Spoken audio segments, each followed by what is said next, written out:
Permata TV YouTube Indonesia dengan bangga mempersembahkan sebuah storytelling kekinian abad ini, diangkat dari karya besar Esa Mintarja yang sangat populer di masanya, berlatar belakang kisah tanah Jawa masa lampau dengan judul Kisah Api di Bukit Menoreh.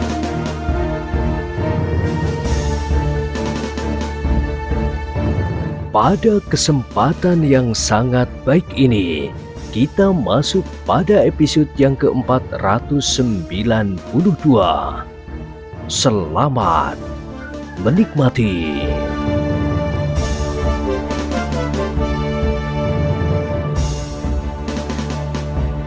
Pada episode sebelumnya telah diceritakan, orang-orang yang sedang mengamati jejak itu tidak menjawab.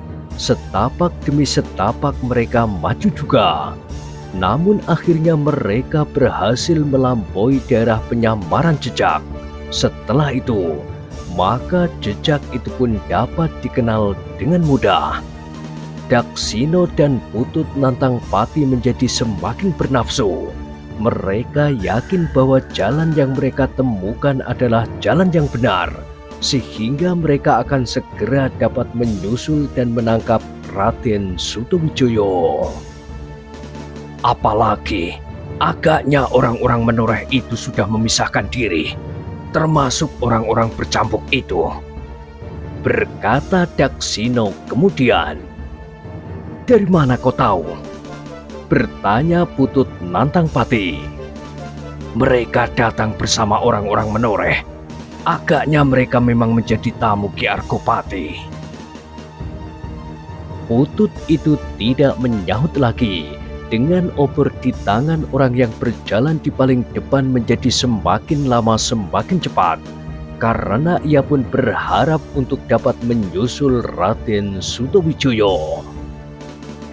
Ternyata mereka memilih jalan yang tidak terduga-duga sebelumnya. Jika kita tidak mengerti jejaknya, kita tidak akan menyangka bahwa mereka memilih jalan yang agak sulit ini. Sedangkan di bagian lain, terdapat jalan yang lebih lapang, berkata Daksina. Mereka adalah orang-orang yang cukup berpengalaman, sahut Putut Nantangpati.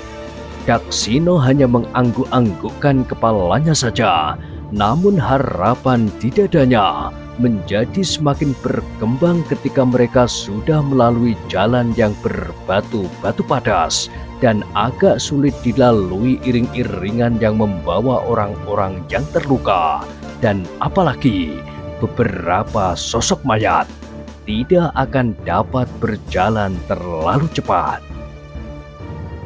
Mereka akan menunggu di pinggir Kali Progo, desis salah seorang pengikut Daksina. Kenapa? Tidak ada getek di daerah ini, aku tahu pasti. Tetapi mereka dapat mencari getek itu di tempat penyeberangan yang lain. Belum tentu di malam hari seperti ini.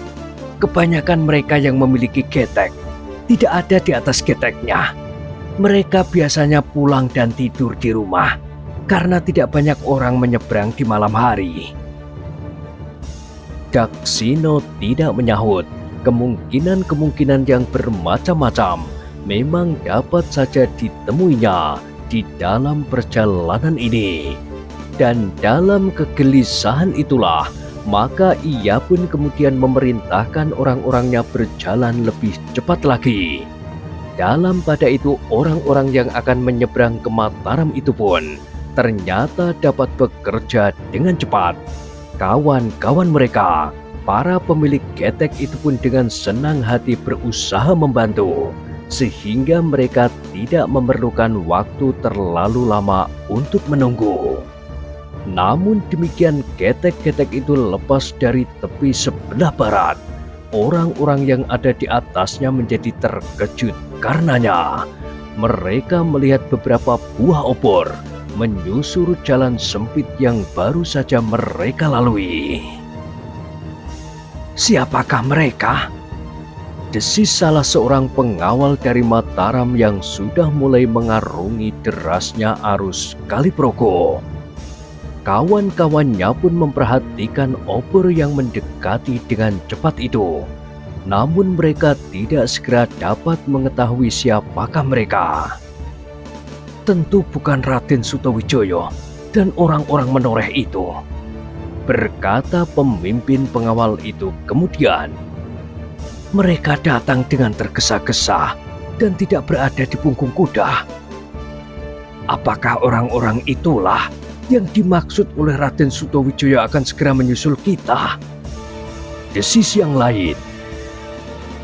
Mungkin sekali. Lalu katanya kepada para pendayung, percepat sedikit. Salah seorang pendayung itu tersenyum sambil menjawab, mereka tidak akan dapat mencapai kalian setelah kalian terpisah dari tepian. Tetapi mereka dapat mencari getek-getek semacam ini. Mereka memerlukan waktu. Mereka harus pergi ke penyeberangan yang lain dan kemudian menyeberang dengan getek-getek itu jika ada orang yang mendayungnya. Mereka dapat membangunkan para pendayung itu seperti kami membangunkan kalian. Dan itu memerlukan waktu lebih banyak lagi. Sementara itu, kalian sudah sampai di tepian. Tetapi pendayung itu kemudian bertanya, tetapi apakah masih ada kemungkinan untuk mereka menyusul kalian di daratan seberang Kali Progo? Ternyata pertanyaan itu menimbulkan persoalan bagi para pengawal. Meskipun mereka berhasil mencapai seberang dan mendahului orang-orang yang membawa obor itu, namun memang masih ada kemungkinan orang-orang itu dapat menyusul mereka di atas telatah tanah Mataram itu sendiri, di daerah yang masih belum berpenghuni. Jika demikian, tiba-tiba pemimpin pengawal itu berkata, kita tidak langsung menyeberang di sini. Kita akan mengikuti arus air dan menepi di daerah penyeberangan yang sudah memiliki gardu-gardu pengawas. Setidak-tidaknya, jumlah kita akan bertambah dengan para pengawas itu. Sementara itu, 1-2 orang penghubung berkuda dapat memanggil bantuan pada gardu-gardu terdekat. Tepat sekali, sahut seorang pengawal. Beri isyarat kepada getek yang lain. Demikianlah, getek itu tidak langsung memotong arus sungai dan mencapai tepian di seberang. Mereka mengikuti arus Kali Progo dan berusaha untuk menepi di daerah terdekat dengan gardu pengawas.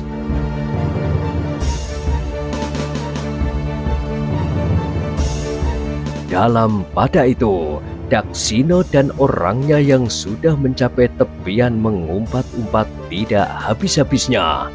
Mereka hanya dapat melihat di dalam keremangan malam 3 getek yang menyeberangi Kali Progo yang deras arusnya itu. Kita mencari getek serupa, desis Daksina. Di mana? Bertanya seorang pengikutnya. Di jalan penyeberangan. Jika para pemiliknya tidak ada, kita dapat mendayungnya sendiri menyusul mereka. Beberapa orang pengiringnya menjadi termangu-mangu. Sementara itu, Putut Nantang Pati justru tertawa sambil berkata, hahaha, kita hanya akan membuang waktu tanpa arti. Selama kita mencari getek di tempat penambatan, mereka sudah menjadi semakin jauh, dan bahkan mereka sudah akan meloncat ke darat. Kita masih mempunyai kesempatan. Kita kejar mereka di atas tanah mereka sendiri.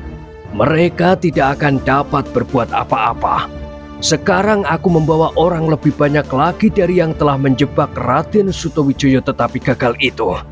Karena kehadiran orang-orang menoreh dan orang-orang bercambuk. Tetapi tanpa mereka, orang-orang Mataram itu tidak akan dapat melawan kita. Tetapi Putut Nantang Pati menggelengkan kepalanya. Katanya, tidak ada gunanya. Tentu ada gardu-gardu peronda di seberang sungai. Mereka akan naik ke tepian di tempat yang mereka anggap paling aman. Lihat, mereka tidak langsung melintas sungai ini, tetapi mereka mengikuti arus untuk beberapa saat. Tentu hal itu dilakukan dengan maksud tertentu. Daksino mengangguk-anggukkan kepalanya. Sebagai seorang prajurit, ia pun dapat mengerti pertimbangan Putut Nantangpati. Namun sebenarnya ia masih mempunyai harapan. Menurut perhitungannya, seandainya ada juga gardu pengawas, namun tentu di dalam gardu itu tidak akan ada pasukan prajurit yang siap untuk bertempur. Seandainya para pengawas itu sempat membunyikan isyarat, namun agaknya Daksino akan mempunyai waktu yang cukup untuk menangkap Sutowijoyo. Namun ternyata bahwa Putut Nantangpati tidak sependapat. Karena itu, maka Daksino pun tidak meneruskan niatnya. "Kita akan segera kembali," berkata Putut Nantangpati kemudian.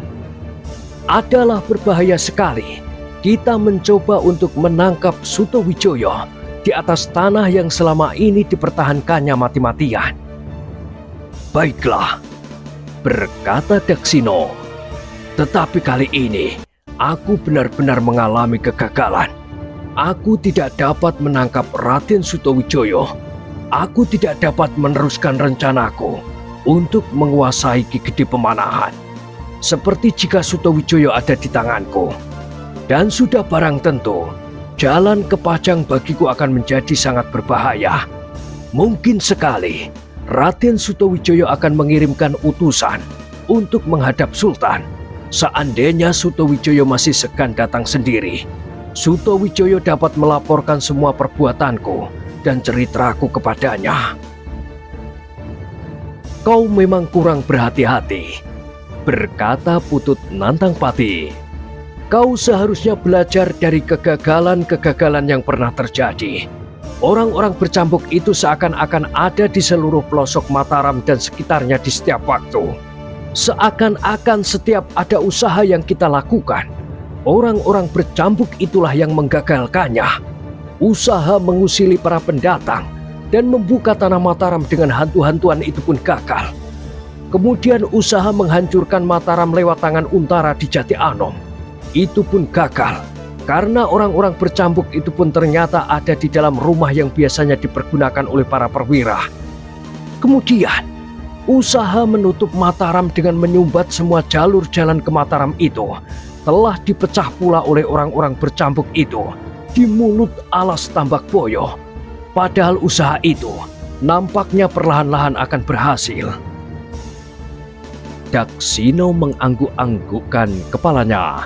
Kegagalan-kegagalan itu memang terasa sangat pahit. Namun ia masih tetap berharap untuk dapat menghancurkan Mataram. Ia masih mengharap bahwa pertentangan antara Pajang dan Mataram itu tidak akan dapat dihindarkan lagi. "Baiklah," berkata Daksino kemudian. "Aku memang kurang berhati-hati kali ini. Aku menganggap bahwa usahaku akan berhasil, sehingga aku mengatakan sebagian dari rahasia yang seharusnya tetap tersimpan. Namun aku masih mengharap bahwa gadis Kalinyamat itu akan dapat membakar hubungan antara ayah angkat dan anaknya yang memang sudah mulai retak." "Kau dapat membuktikan hubungan itu?" Sekedar cerita tentang hubungan Raden Sutowijoyo dengan gadis sengkeran Sultan Pajang itu tidak akan pernah berarti apa-apa.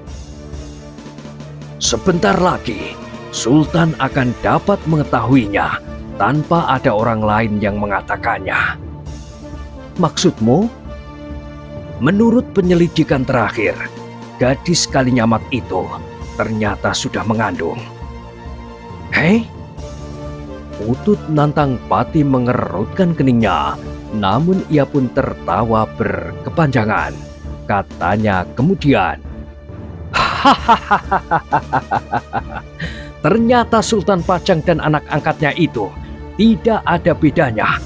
Sutowijoyo sudah terpengaruh oleh cara hidup ayah angkatnya, bukan oleh ayahnya sendiri. Jika benar gadis itu sudah mengandung, maka persoalannya akan menjadi semakin cepat.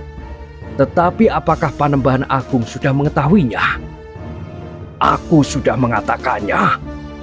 Putut Nantang Pati mengangguk-anggukkan kepalanya. Katanya, jika demikian, kita tidak usah cemas. Marilah kita kembali ke padepokanku. Tetapi apakah kau tidak mempertimbangkan bahwa mungkin sekali Raden Sutowijoyo akan kembali dengan membawa pasukan segelar sepapan? Mereka belum melihat padepokanku. Dalam pada itu, aku akan menempatkan beberapa orang pengawas yang sudah ada dapat diperbanyak untuk beberapa waktu lamanya. Tetapi aku kira Raden Sutowijoyo tidak akan berbuat dengan tergesa-gesa, sehingga aku masih akan mempunyai waktu untuk memikirkan. Setidak-tidaknya, kita mempunyai jalan untuk melarikan diri dengan aman, seandainya yang datang menurut perhitungan kita tidak terlawan. Daksino mengangguk-angguk. Katanya kemudian, aku akan menjadi penghuni padepokanmu, karena aku tidak dapat kembali ke Pajang.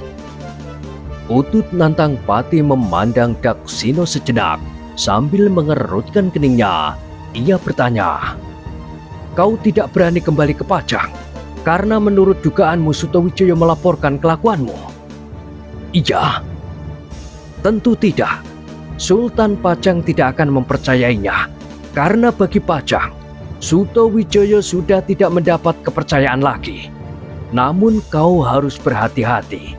Kau dapat kembali ke Pajang, tetapi untuk sementara, kau tinggal di rumah kawan-kawanmu yang terpercaya. Apabila sudah sampai waktunya kau harus kembali. Masih ada waktu beberapa pekan. Aku mendapat izin meninggalkan tugasku untuk waktu yang cukup panjang. Daksino menarik nafas, kemudian katanya, tetapi jika orang-orang Pajang tahu bahwa ternyata aku mempergunakan waktuku untuk kepentingan ini, jangan pikirkan sekarang. Mari kita kembali ke padepokanmu, atau langsung ke padepokan Panembahan Agung itu. Ke padepokanku. Daksino mengangguk-anggukkan kepalanya, namun ia masih berpaling menghadap arus Kaliprogo. Namun ketek-ketek yang membawa orang Mataram itu sudah menjadi semakin jauh.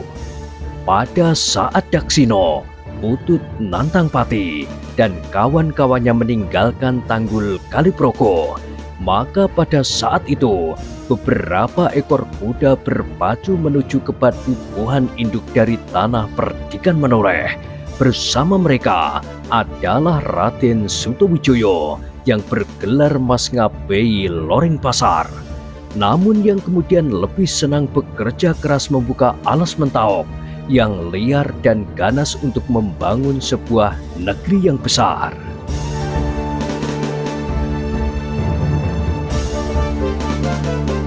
Derap kaki-kaki kuda itu mengejutkan orang-orang yang sedang tidur nyenyak. Beberapa orang tergagap bangun, namun derap kaki-kaki kuda itu pun sudah menjadi semakin jauh. Para peronda yang ada di gardu-gardu dengan tergesa-gesa berloncatan bangun dengan menggenggam senjata masing-masing. Apalagi sebagian dari mereka pernah mendengar bahwa kadang ada orang-orang bersenjata yang tidak dikenal berkeliaran di sisi sebelah timur dari tanah perdikan menoreh. Namun ketika para peronda itu berusaha untuk menghentikan iring-iringan kuda itu, maka mereka pun berloncatan minggir karena mereka mendengar suara Pandan Wangi yang berkuda di paling depan. Akulah yang akan lewat, Pandan Wangi. Seseorang sempat bertanya keras-keras, malam-malam begini? Aku dari hutan perburuan, sahut Pandan Wangi sambil berderap menjauh. Para peronda itu menarik nafas dalam-dalam. Bahkan salah seorang dari mereka berdesis pula. "Hei, kau yakin bahwa suara itu suara Pandanwangi?" "Ah, apakah kau mengigau? Bukankah kita bersama melihat ia berada di punggung kudanya?" "Aku tidak melihatnya begitu jelas. Obor itu tidak begitu terang. Dan di belakangnya adalah Prastowo." "Ya, di belakangnya Prastowo. Di antara mereka terdapat kedua anak-anak muda itu yang dahulu pernah berada di tanah ini ketika berkecamuk pertengkaran di antara kita." "Iya, tetapi siapakah yang seorang lagi?" "Tamu Pandanwangi yang manja itu." "Rudito." Orang itu ragu-ragu. Lalu katanya, "Bukan, tentu bukan Rudito. Tetapi Rudito ikut di dalam perburuan itu." "Iya, tetapi anak muda itu bukan Rudito. Rudito tidak membawa sebatang tombak pendek. Kau lihat kuda tanpa penunggang, sedangkan yang lain dibebani oleh 2 orang. Tetapi dimuati dengan beban yang cukup banyak, meskipun agaknya tidak terlalu berat, tetapi cukup memenuhi seluruh punggungnya." Kawannya tidak menyahut, tetapi hal itu ternyata telah menarik perhatiannya. Namun agaknya orang-orang di gardu peronda itu tidak mengetahui bahwa di punggung kuda yang tidak berpenumpang itu tersangkut sehelai kulit seekor ular naga yang besar, selain beberapa perlengkapan berburu yang lain. Karena itulah, maka kuda itu sengaja tidak dibebani oleh seorang pun, meskipun bebannya sebenarnya lebih berat dari seseorang. Demikianlah, maka mereka pun kemudian memasuki padukuhan induk tanah Perdikan Menoreh, seperti setiap padukuhan yang lain yang mereka lalui. Maka derap kaki-kaki kuda itu pun telah mengejutkan mereka yang tinggal di sebelah menyebelah jalan, dan terutama para peronda di gardu-gardu. Namun para peronda itu pun kemudian menarik nafas dalam-dalam ketika mereka melihat Pandanwangi dan kawan-kawannya lewat. Mereka mengerti bahwa Pandanwangi baru kembali dari hutan perburuan. Demikian juga ketika derap kaki-kaki kuda itu memasuki halaman rumah Ki Argopati. Para peronda di regol halaman itu pun terkejut, meskipun memang kadang-kadang terjadi Pandanwangi pulang dari hutan perburuan di malam hari.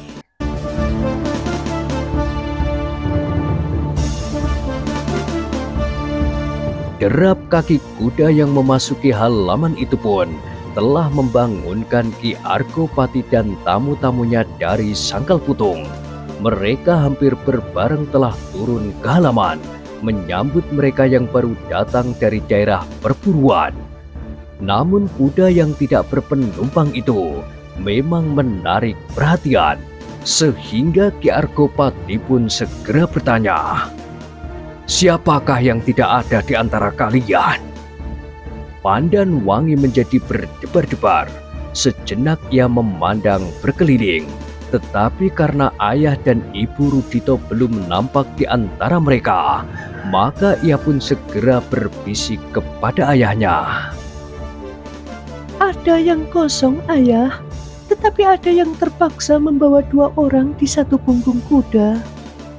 Ki Argopati mengerutkan keningnya, namun kemudian ia berkata sambil mengangguk-anggukkan kepalanya, "Jadi sengaja kuda yang seekor itu kalian muati dengan barang-barang dan alat-alat berburu?" "Sebagian benar," sahut Pandanwangi. Ki Argopati tidak segera menangkap maksud anaknya ketika ia kemudian memandang berkeliling. Semua penunggang kuda telah berloncatan turun. "Kuda itu juga membawa sehelai kulit seekor naga raksasa." "Hei, naga raksasa? Di mana kau mendapatkannya?" Pandanwangi tidak menjawab pertanyaan ayahnya, tetapi ia berkata, ada yang lebih menarik dari sehelai kulit naga raksasa itu, Ayah. Apa?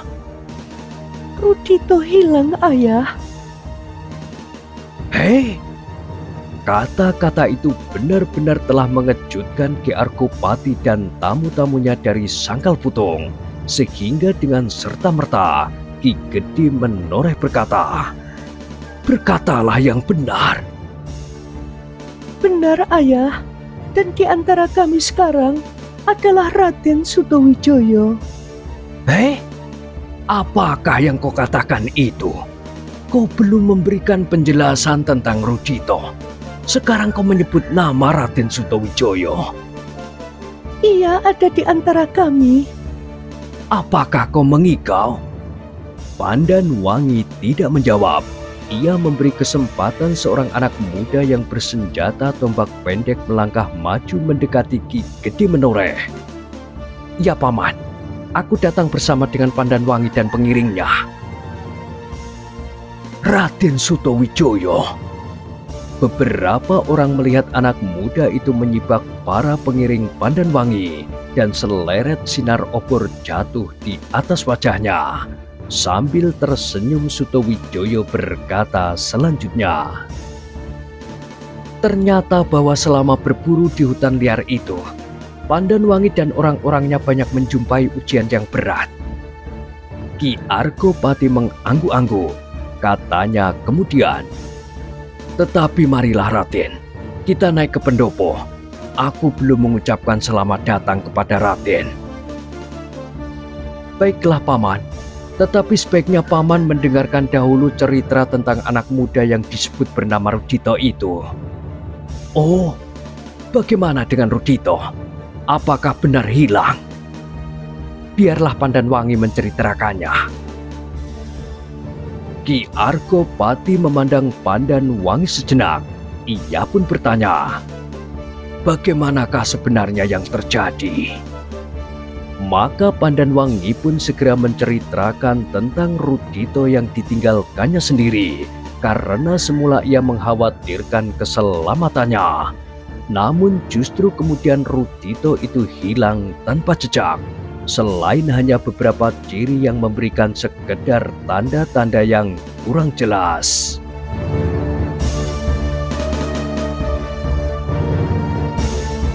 "Hilang? Jadi Rudito benar-benar hilang?" desis Ki Argopati. "Iya, Ayah." Wajah Ki Gede menoreh menjadi tegang. Namun kemudian ia pun menarik nafas dalam-dalam sambil berkata, "Suatu cobaan yang berat bagi kita Pandan Wangi." "Aku mengerti, Ayah. Pandan Wangi menundukkan wajahnya. Tetapi yang terjadi adalah di luar kemampuanku. Ia sangat manja dan apalagi penakut. Aku mengalami kesulitan membawanya serta di dalam perburuan itu, Ayah." Ki Argopati pun kemudian berpaling memandang Kiai Gringsing, Ki Sumangkar dan Ki Demang yang berdiri di antara mereka. Mereka tidak sempat mengucapkan selamat datang kepada Raden Sutawijaya karena Pandan Wangi tidak memberinya kesempatan. Namun Pandan Wangi tidak dapat lagi mengingat adat sopan santun itu lagi karena kegelisahan yang meluap di dalam hatinya. "Kiai, kita kehilangan seorang tamu," desis Ki Argopati. "Memang menyulitkan sekali," sahut Kiai Gringsing. Lalu katanya, "Apakah kau juga menyaksikan peristiwa itu, Raden?" Bertanya Kiai Gringsing kepada Raden Sutawijaya. Barulah Raden Sutawijaya sadar bahwa ia berhadapan dengan Kiai Gringsing, Ki Sumangkar dan Ki Demang Sangkal Putung. "Oh, maaf Kiai, aku belum sempat mengucapkan selamat bertemu lagi." "Selamat Ngger, tetapi kedatangan Angger kali ini ternyata membawa berita yang sangat mengejutkan." "Nanti aku akan menceritakan semua yang telah terjadi Kiai. sehingga Kiai akan mendapat gambaran tentang peristiwa itu. Kiai Gringsing, Ki Sumangkar dan Ki Demang Sangkal Putung hanya mengangguk-anggukkan kepalanya saja. Namun Ki Argopatilah yang kemudian mempersilahkan tamunya. "Marilah, duduklah dahulu." Raden Sutawijaya itu pun kemudian duduk di pendopo bersama orang-orang Menoreh dan Sangkal Putung. Mereka memperbincangkan setiap kemungkinan yang dapat terjadi atas Rudito itu. Benar-benar kita dihadapkan pada suatu kesulitan. Ayah, Pinta Pandanwangi. aku tidak sampai hati mengatakan hal ini kepada paman dan bibi. Rudito adalah anak satu-satunya bagi orang tuanya.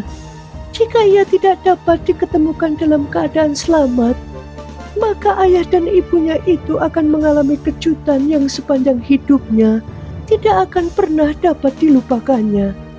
Dan mereka pun akan menjadi sangat marah pula kepadaku. Ki Argopati tidak segera dapat menyahut. Ayah, biarlah ayah saja yang menyampaikan kepada ayah dan ibu Rudito. Diikuti dengan permohonan maaf. Ki Argopati menarik nafas dalam-dalam. Sejenak ia memandang pintu gandok di seberang longgangan yang masih tertutup.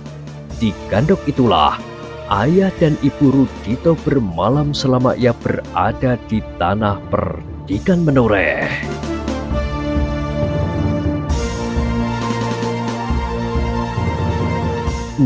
Nah, bagaimanakah kisah selanjutnya? Silahkan ikuti terus kisah Api di Bukit Menoreh pada episode berikutnya. Sampai jumpa.